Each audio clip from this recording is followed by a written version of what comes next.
Domingo de Ramos a miércoles santo, 2 a 5 de abril del año 30. Entrada triunfal en Jerusalén. Yendo de Betania a Jerusalén, cuando se acercaron a Betfagé, junto al monte de los olivos, dijo Jesús a 2 de sus discípulos: Id a la aldea de enfrente, y encontraréis enseguida una burra atada y con ella un pollino, sobre el cual nadie ha montado todavía. Los desatáis y me los traéis. Si alguien os pregunta por qué hacéis eso, responded que el Señor los necesita y los devolverá pronto. Esto sucedió para que se cumpliese lo que había dicho el profeta: Decid a la hija de Sión, mira que tu rey viene a ti humilde y sentado sobre un jumento, un pollino de burra. Fueron los discípulos y encontraron, como les había dicho, un pollino atado junto a una puerta, fuera del camino. Cuando lo desataron, sus dueños les dijeron: ¿Por qué desatáis al pollino? Porque el Señor lo necesita. Les dejaron, y ellos llevaron la burra y el pollino a Jesús. Echaron sus mantos sobre el pollino y se montó Jesús. Según iban andando, la gente, muy numerosa, extendía sus mantos y ramas que cortaban de los árboles sobre el camino. Cuando estaba ya en la bajada del monte de los olivos, una gran multitud que había venido a la fiesta salió a su encuentro, y cogiendo ramos de palmeras, alegres alababan a Dios por todos los milagros que había hecho. Y unos delante de él y otros siguiéndole, gritaban: Hosanna al Hijo de David, bendito el que viene en nombre del Señor, el Rey de Israel. Bendito el reino que viene de nuestro Padre David. Paz en el cielo y gloria en las alturas.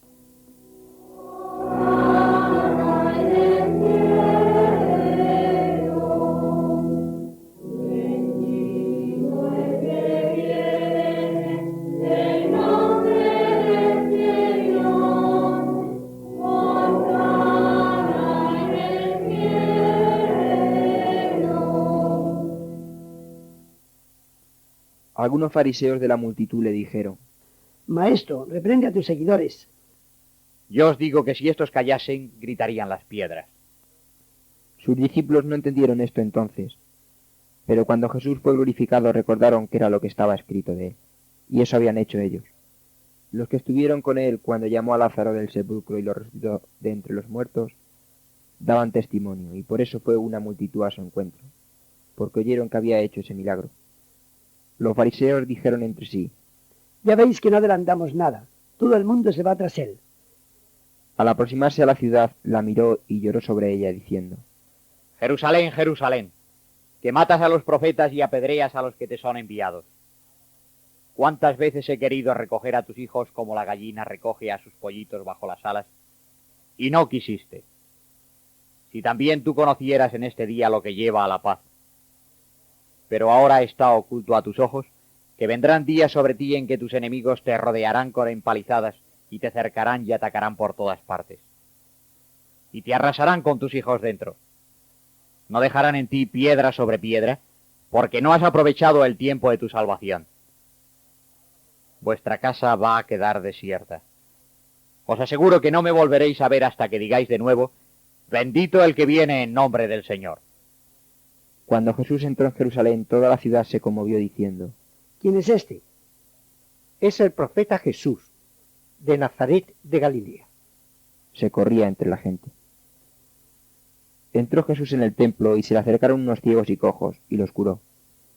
Viendo los grandes sacerdotes y los escribas los milagros que hacía, y que los niños seguían gritando en el templo: Hosanna al Hijo de David, se indignaron y le dijeron: ¿No oyes lo que dicen estos? Sí, pero ¿nunca habéis leído: de la boca de los niños que aún no hablan y de los bebés has sacado alabanzas? Después de haber recorrido todo el templo, como ya era tarde, salió con los 12 para Betania, donde pasó la noche.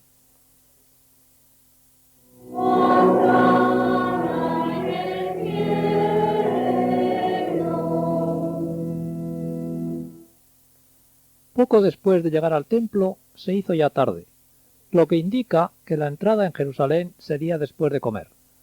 Habrían andado medio kilómetro desde Betania cuando Jesús envió a buscar el pollino a Betfagé, casa de higos, una aldehuela subiendo al monte de los olivos a 800 metros de Betania. Los franciscanos custodian un santuario de donde sale la procesión del Domingo de Ramos. Ya en el siglo IV había allí una iglesia. También en la bajada del monte hacia Jerusalén, otra iglesia, Dominus flebit, el Señor lloró, recuerda este episodio. Quiso Jesús ser aclamado por el pueblo, por su pueblo como Mesías. Hija de Sión significa el pueblo de Jerusalén, cuyo recinto primitivo era el monte Sión. La palabra hebrea Osana significa sálvanos y se dirigía a Dios, Salmo 117, 25, pero luego tomó un sentido de aclamación. Osana al hijo de David era como viva el hijo de David, o mejor, Dios salve al hijo de David. Las expresiones hijo de David y bendito el que viene en nombre del Señor se refieren en el salmo citado al Mesías. Por eso la indignación de los sacerdotes y escribas. Pero si ellos callasen, gritarían las piedras, pues hasta los niños que aún no hablan, Dios puede hacer que la alaben. Aquí hace Jesús una acomodación del salmo, donde el sentido parece es que también los niños que no saben hablar alaban a Dios, como todo el universo, por su belleza. Y ahora Dios quiere esas alabanzas para confirmar su carácter mesiánico. Justo será que también nosotros nos sumemos a ellas. Imaginemos la alegría de los discípulos al ver por fin la entrada triunfal hasta el mismo templo. Dice el Evangelio que aún no comprendieron, cuando Jesús montó en el pollino, la profecía de Zacarías de que entraría humilde, no tanto por ir en un pollino, pues no era animal indigno para los judíos, sino como símbolo de su reinado en este mundo, que no será de triunfo mundano. Quiso también dar ejemplo a sus ministros de sencillez. Hemos reunido con las de aquí las lamentaciones que, aunque son idénticas, tiene San Lucas bastante antes, capítulo 13, y San Mateo después, capítulo 23, por unirlas a pasajes similares. En medio de las aclamaciones, contemplando la ciudad y el templo, Jesús no puede reprimir las lágrimas.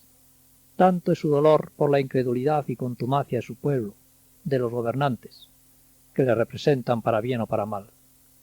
Pavoroso el castigo que profetiza y se cumplió el año 70 por no haber aprovechado su tiempo de salvación. Castigo que se repetirá algún día en todos los que persistan en su incredulidad y no aprovechen su tiempo de salvación. Jerusalén matará a Cristo como a los anteriores profetas, rechazando la protección y predilección divina simbolizada ya en el Antiguo Testamento con la imagen de la gallina y sus polluelos. El final es una profecía de esperanza. Volverán a aclamarlo como Mesías, no en el juicio final, pues entonces ya no vendrá como enviado, ni será recibido con júbilo por los judíos como tales. Esto se realizará antes, cuando el pueblo judío se convierta y reconozca a Jesús como su Mesías y Rey. Quizás pronto.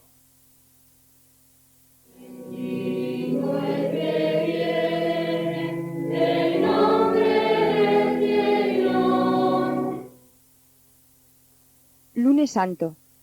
Jesús maldice la higuera y habla con unos griegos. Al día siguiente, cuando por la mañana volvían de Betania a Jerusalén, Jesús sintió hambre. Vio de lejos una higuera junto al camino y fue por si le encontraba algo, pero no halló más que hojas, porque no era tiempo de higos. Dirigiéndose a ella, sus discípulos oyeron cómo la maldijo. Que nunca jamás des fruto. Llegaron a Jerusalén, en cuyo templo enseñaba Jesús todos los días. Estaban allí unos griegos que habían ido a dar culto a Dios en la fiesta. Se acercaron a Felipe, que era de Besaida de Galilea, y le insistieron. Señor, queremos ver a Jesús. Felipe se lo dijo a Andrés, y los dos fueron a Jesús. Jesús les habló. Ha llegado la hora en que el Hijo del Hombre va a ser glorificado. Os aseguro que si el grano de trigo que cae en la tierra no muere, queda solo. Pero si muere, produce mucho fruto. Y el que estime ante todo su persona la perderá. Y el que no sobreestime su persona en este mundo, la conservará para la vida eterna. Si uno se pone a mi servicio, que me siga. Y donde esté yo, allí también estará mi servidor, pues a quien me sirve le honrará mi Padre. Ahora mi alma está desasosegada hasta decir, Padre, líbrame de esta hora. Pero para eso precisamente he llegado a esta hora. Padre, glorifica tu nombre. Entonces vino una voz del cielo. Ya lo he glorificado por tu medio, y lo glorificaré más. A la gente que estaba allí y lo oyó, le parecía que había sido un trueno. Otros decían. Un ángel le ha hablado. Esta voz no ha sido para mí, sino para vosotros. Ahora es el juicio de este mundo. Ahora el príncipe de este mundo va a ser derrocado, y yo, elevado sobre la tierra, atraeré a todos los hombres hacia mí. Esto lo dijo refiriéndose a la muerte en que iba a morir. La gente le replicó: Sabemos por la ley que el Mesías vivirá siempre. ¿Cómo dices tú que es necesario que sea elevado el Hijo del Hombre? ¿Quién es el Hijo del Hombre? Todavía por poco tiempo está la luz entre vosotros. Caminad mientras tenéis luz, para que no os envuelvan las tinieblas, pues el que anda en la oscuridad no sabe a dónde va. Mientras tenéis luz, creed en la luz, para haceros hijos de la luz. Los grandes sacerdotes, los escribas y jefes del pueblo le escuchaban y querían matarle, pues le temían, porque todo el pueblo admiraba su doctrina. Pero por eso que todo el pueblo estaba pendiente de su palabra, no veían cómo hacerlo. Jesús, después de decir estas cosas, se marchó y desapareció de su vista. Al atardecer salieron de la ciudad.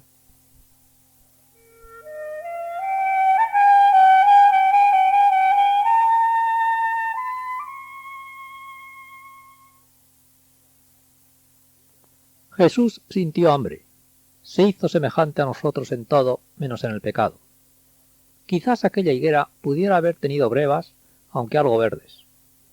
Prescindiendo de su conocimiento sobrenatural, y aunque no era tiempo de higos, quiso, usando el simbolismo de los profetas, hacernos ver la maldición de Dios sobre los que no dan fruto.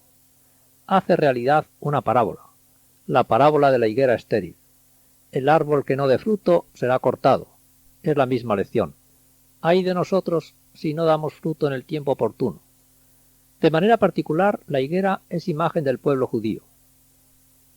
En estos últimos días de su vida, va a insistir Jesús especialmente en el tema de aprovechar el tiempo, con las parábolas de los dos hijos, el perezoso y el trabajador, de los arrendatarios de la viña que no pagaban, del convidado sin traje de bodas, de las 10 vírgenes, de los talentos, de los servidores vigilantes, cuya conclusión y conclusión del discurso escatológico que veremos es: vigilad, porque no sabéis el día ni la hora en que vendrá el Señor. Es el último apremio de Jesús para que en esta vida breve demos fruto para la vida eterna. A Jesús se presentan unos griegos. Serían prosélitos, griegos que habrían abrazado la religión de los judíos.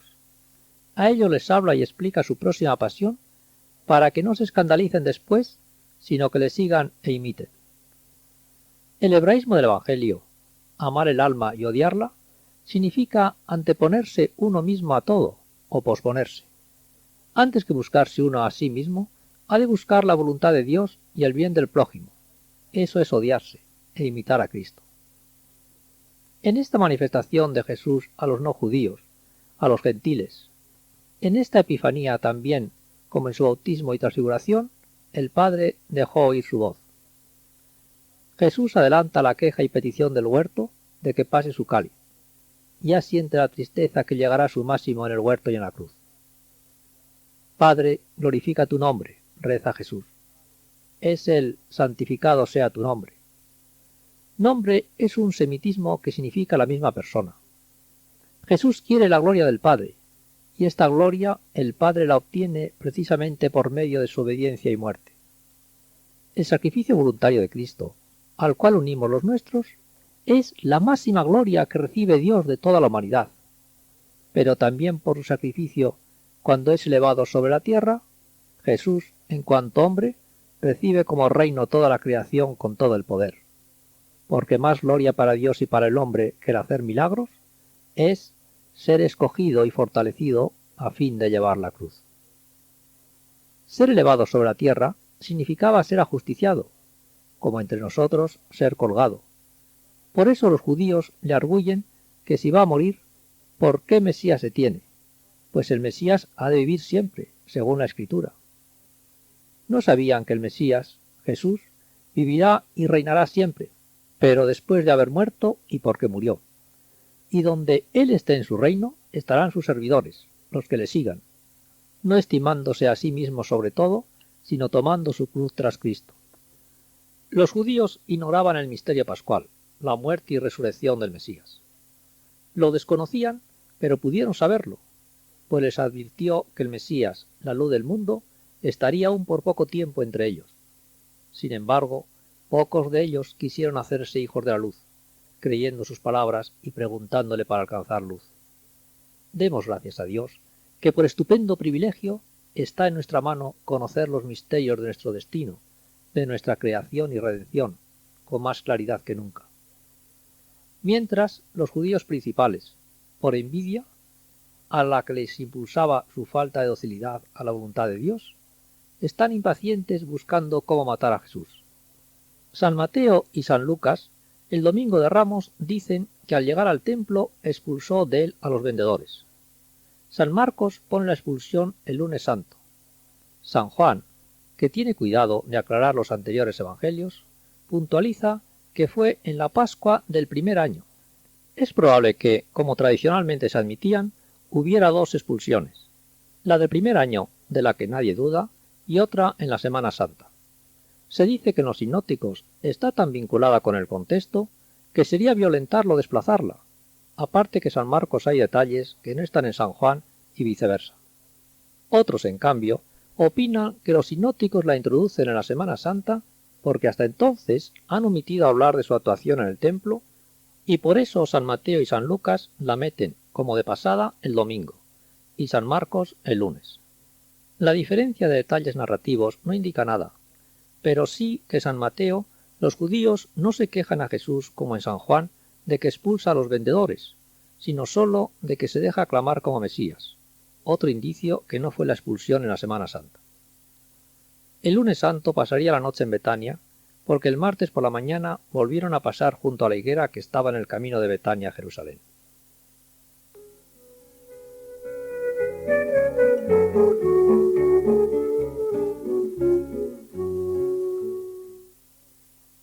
Martes Santo.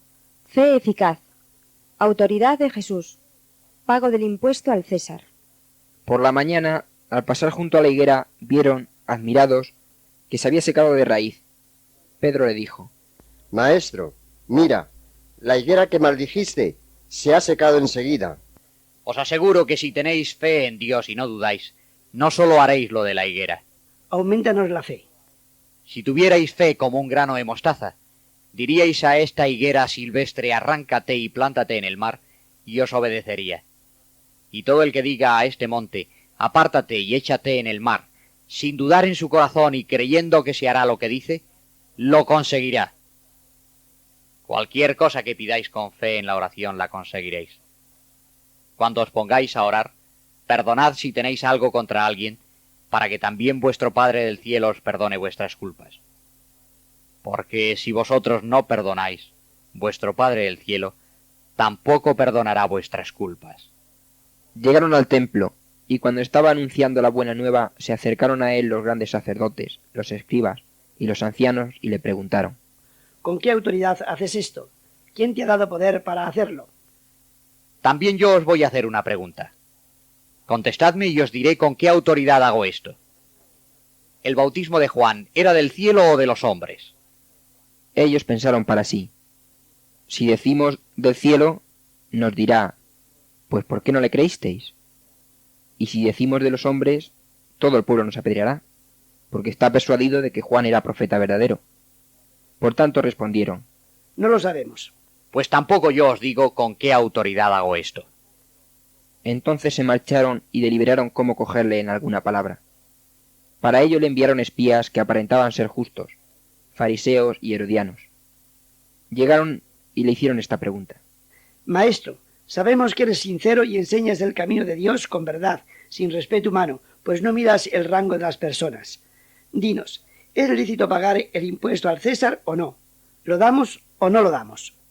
Conoció Jesús su malicia y les respondió: Hipócritas, ¿por qué me tentáis?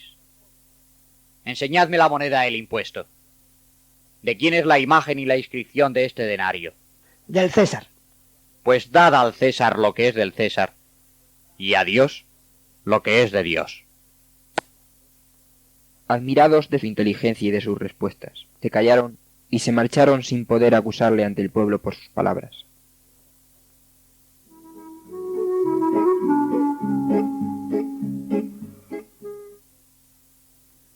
Si tuviéramos fe, como un grano de mostaza, creyendo sin dudar, haríamos milagros. Ese es el sentido de las expresiones orientales de Jesús. ¿Y cómo tener tal fe? Con razón pedían los apóstoles, aumentanos la fe, porque es un don de Dios. Dios la da, y para conseguir algo de Dios tenemos que pedirlo. Nuestra fe aumenta también con los actos de fe que debemos hacer, creyendo lo que decimos al recitar el credo, al leer el Evangelio o las enseñanzas de los papas, aun lo que no entendamos o nos moleste. Pero sobre todo, para recibir el don de la fe, lo más importante es que no pongamos obstáculos. El primer obstáculo, la falta de caridad fraterna, sin la cual no hay amor de Dios. Por eso a continuación se fija Jesús en la más grave falta de caridad, el no perdonar al prójimo. Perdón que es no querer mal para él y además desearle el bien. Si perdonamos y amamos a los demás de todo corazón, si hacemos con fervor actos de fe en Cristo y en la Iglesia, si la pedimos muchas veces a Dios, alcanzaremos tal fe que haga el milagro de hacernos santos, porque es el primer fundamento y motor de la santidad. Los fariseos, en cambio, por su falta de fe, no buscan la luz en Jesús, sino perderlo. Jesús de sobra había demostrado con los milagros que sus poderes eran de Dios. ¿Para qué se lo vuelven a preguntar? ¿Para pedirle que haga milagros a su capricho? Solapadamente, como maestro veraz, le preguntan lo de pagar impuesto al César. Si decía que no, para denunciarle ante los romanos. Si decía que sí, acusarle ante el pueblo de ser colaboracionista con el ejército invasor. Jesús no sólo desbarata sus artimañas, también da una pauta de acción. Hay que obedecer a la autoridad que de hecho existe, no haciendo lo que mande mal, pues antes hay que obedecer a Dios que a los hombres, como contestaron después de Pentecostés San Pedro y San Juan a las autoridades judías, pero sí cumpliendo lo que exige el bien común, como es el pagar los impuestos justos. E incluso a los gobiernos despóticos hay que obedecer en aquello que ordenan justamente, como expresamente lo dicen San Pedro y San Pablo, a pesar de ser entonces emperador Nerón quien había de matarlos a los dos. Esta enseñanza no excluye, según la doctrina católica, el derecho a la rebelión en circunstancias extremas. Como los macabeos en el siglo II a.C., se sublevaron en Palestina contra los griegos en defensa de la religión.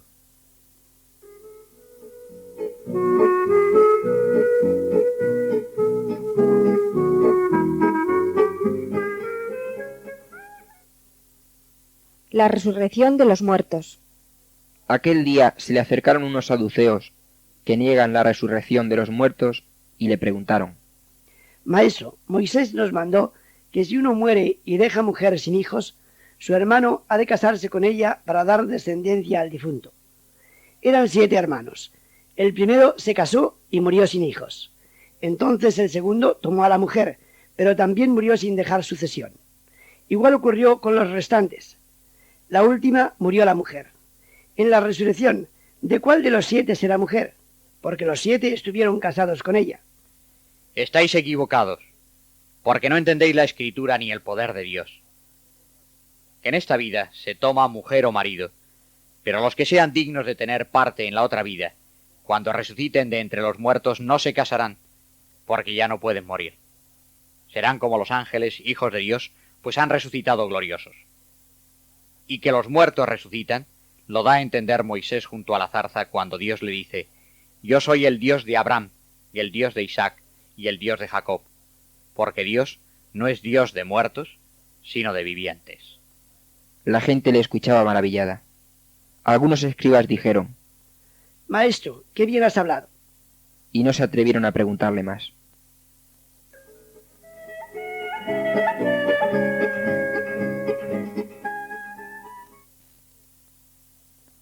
Los saduceos, familias sacerdotales descendientes de Sadoc, sacerdote del tiempo de David, no creían en la resurrección de los muertos, y muchos, según Josefo, ni en la inmortalidad del alma.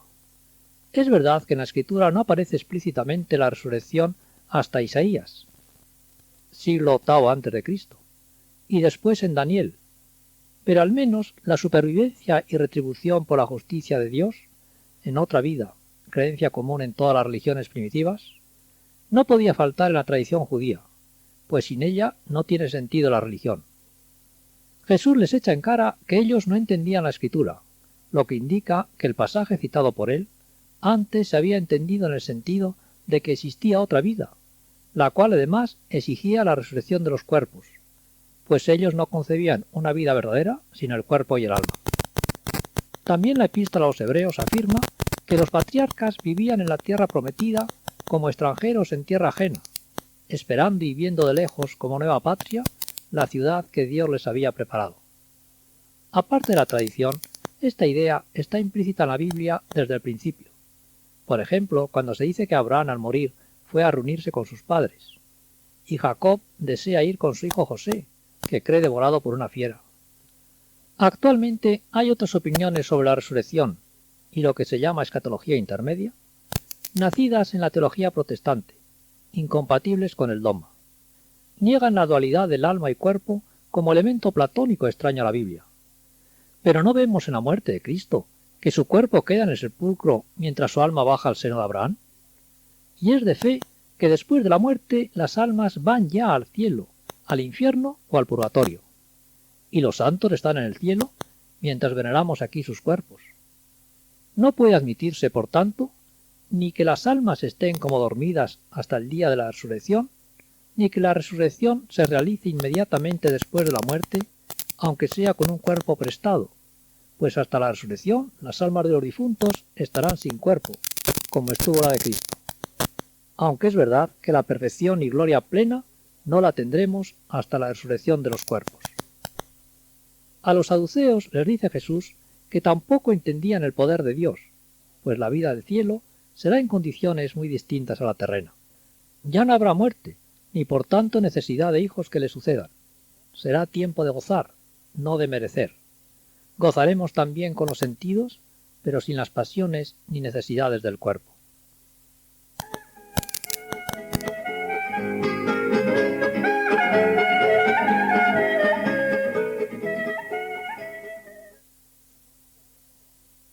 El primer mandamiento de la ley.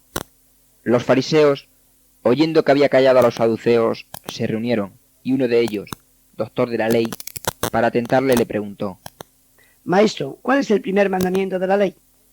Escucha, Israel.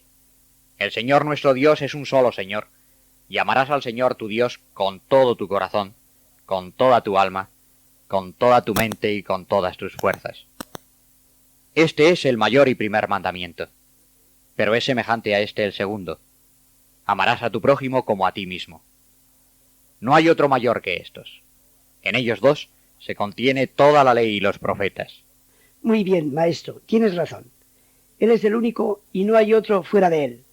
Llamarle con todo el corazón, con toda la mente y con todas las fuerzas, llamar al prójimo como a uno mismo, es más que todos los holocaustos y sacrificios. Jesús, viendo que había respondido acertadamente, le dijo: No estás lejos del reino de Dios. Y nadie se atrevió ya a preguntarle más.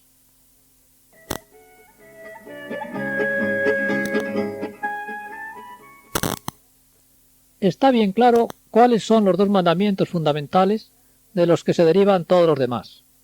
¿Cuál es el primero y cuál es el segundo semejante al primero? ¿Por qué a veces se deforma esta doctrina y no se da a la caridad más importancia que a otras virtudes? ¿Y por qué el segundo mandamiento o se antepone al primero o no se le equipara? Mal está anteponerle al primero y mal no equipararle. Lo absolutamente primero es el amor de Dios, reconocerle, darle gracias, tributarle culto, aceptar su voluntad, cumplir sus preceptos y todo no por temor sino por amor, porque es nuestro Padre bueno, omnipotente y omniperfecto. Y porque Dios lo manda y para agradarle, hemos de amar al prójimo como a nuestros hermanos, hijos del mismo Padre. Sin amor de Dios no hay verdadero amor al prójimo. ¿Quién se sacrificaría por un enemigo? Por eso dice San Juan: conocemos que amamos a los hijos de Dios en que amamos a Dios. 1 Juan 5:2. Pues la caridad procede de Dios. 4:7. Y nosotros debemos dar la vida por nuestros hermanos porque Él la dio por nosotros. 3:16. Por el contrario, si no amamos al prójimo, a los hijos de Dios, no cumplimos su voluntad, ni podemos decir que la amamos a Él. Si alguno dice que ama a Dios y no ama a su hermano, miente. 1 Juan 4:20. Por ello Jesús, aunque solo le han preguntado cuál es el primer mandamiento, responde equiparándole el segundo, porque es semejante al primero, es decir, no cumple el primero de amar a Dios con toda el alma, quien no cumple el segundo de amar al prójimo como a sí mismo. Si el mandamiento del amor a Dios y a los hombres es el fundamento de toda la ley, y toda se contiene en él, como repite San Pablo, y añade que quien ama al prójimo cumple ya la ley, entonces ¿no sobran otras virtudes como la humildad, la mortificación, la pobreza, la obediencia, la castidad? El valor de esas virtudes es, ni más ni menos, que ayudar a la práctica de la caridad. Si uno no es humilde, no se someterá a Dios, ni servirá a los hombres. O si uno no es mortificado, no aceptará sacrificarse cuando le exija la voluntad de Dios o el bien de los demás.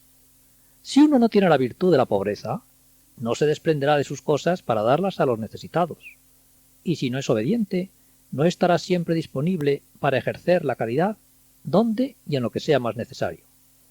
De igual manera, la razón de la castidad perfecta, con voto, es entregarse, sin limitaciones familiares, al amor de Dios y del prójimo. Las palabras de Jesús convencieron a aquel escriba, aunque su primera intención fue aviesa, y aunque ellos se perdían en discusiones interminables sobre los 248 mandamientos y 365 prohibiciones que distinguían en la ley. La cita de Jesús es el principio del Shema, la oración que todos los judíos debían rezar por la mañana y por la noche. Acto de amor a Dios que ojalá todos los cristianos repitiésemos también cada día al levantarnos y al acostarnos. Y ojalá entendiéramos el precepto de no querer para otros lo que no queramos para nosotros, a pesar del cual ha habido países cristianos enteros que, algo incalificable, han admitido la esclavitud de los negros y una inhumana explotación de los obreros.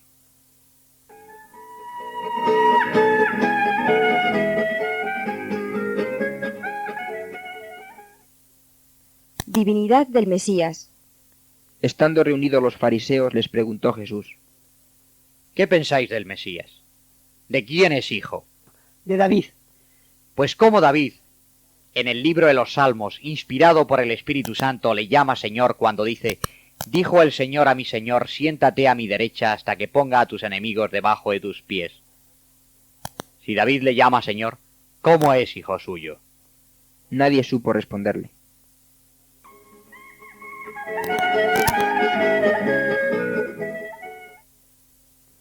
Los fariseos, fracasados, ya no se atreven a interrogar a Jesús. Ahora ellos son interrogados y queda al descubierto su ignorancia. Se trata de una cuestión fundamental, la naturaleza del Mesías, y ellos ni se la habían planteado. El Salmo 109 deja ya entrever que el Mesías es de naturaleza divina, pues David le da el título de Señor reservado a Dios, y sentarse a la derecha de Dios es compartir su poder y dignidad. Pero los fariseos no tuvieron la humildad de preguntar a Jesús lo que ignoraban, ni la fe de creer lo que ya les había dicho sobre su origen. De la divinidad de Jesús ya hablamos antes.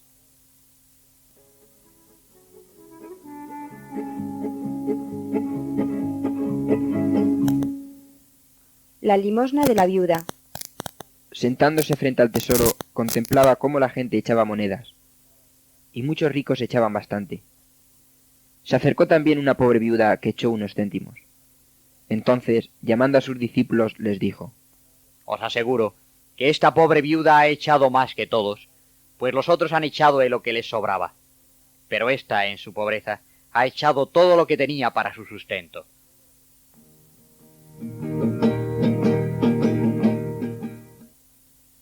Lo que más vale en la limosna no es que demos de lo que nos sobra, ni con ostentación, sino que nos privemos de algo por dar limosna para las necesidades de la Iglesia o de los pobres.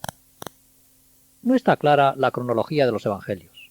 Los autores suelen poner el discurso escatológico en la tarde del martes, acumulando muchas cosas ese día.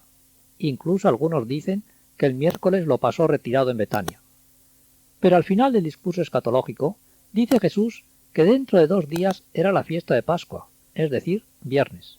Luego lo diría el miércoles por la tarde, mejor que el martes, como suponen otros.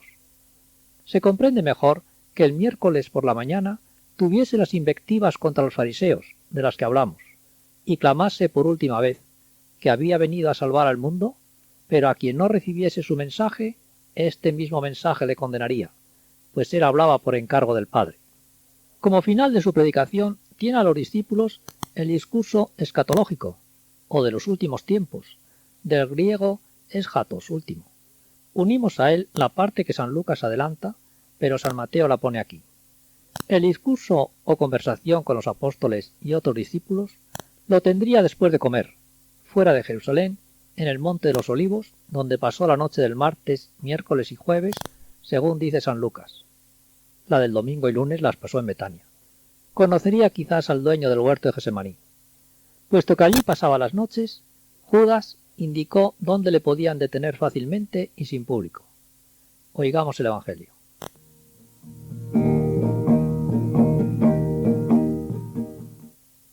Miércoles Santo. El discurso escatológico.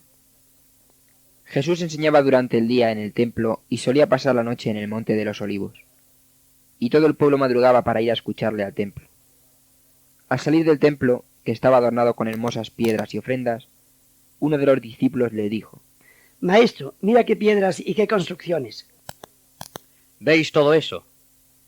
Pues os aseguro que vendrá tiempo en que todo lo que veis será destruido y no quedará aquí piedra sobre piedra. Luego, cuando estaba sentado en el Monte de los Olivos, frente al templo, se acercaron a él Pedro, Santiago, Juan y Andrés, y le preguntaron a solas: Dinos, ¿cuándo sucederá eso y cuándo será la señal de tu venida y del fin del mundo? Tened cuidado que nadie os engañe, porque muchos vendrán con mi nombre diciendo yo soy el Cristo, y engañarán a muchos. Vosotros no les sigáis. Cuando oigáis hablar de guerras y desórdenes, no os sobresaltéis, pues es preciso que esto suceda, pero aún no es el fin. Cuando se levante pueblo contra pueblo y reino contra reino, y haya grandes terremotos en diversos sitios, y hambres y epidemias, y sucesos aterradores y fenómenos prodigiosos en el cielo, entonces será el comienzo de los dolores del parto. Pero antes de todo eso, os cogerán y os perseguirán. Os harán comparecer en las sinagogas y cárceles, y ante reyes y gobernadores por mi causa, para dar testimonio ante ellos. Y seréis azotados y atormentados, y os matarán. Cuando os lleven presos, no os preocupéis de vuestra defensa, de lo que habéis de decir. Hablad lo que en aquella hora se os comunique, pues no seréis vosotros los que hablaréis, sino el Espíritu Santo. Yo os comunicaré un lenguaje y una sabiduría a la que no podrán resistir ni contradecir todos vuestros enemigos.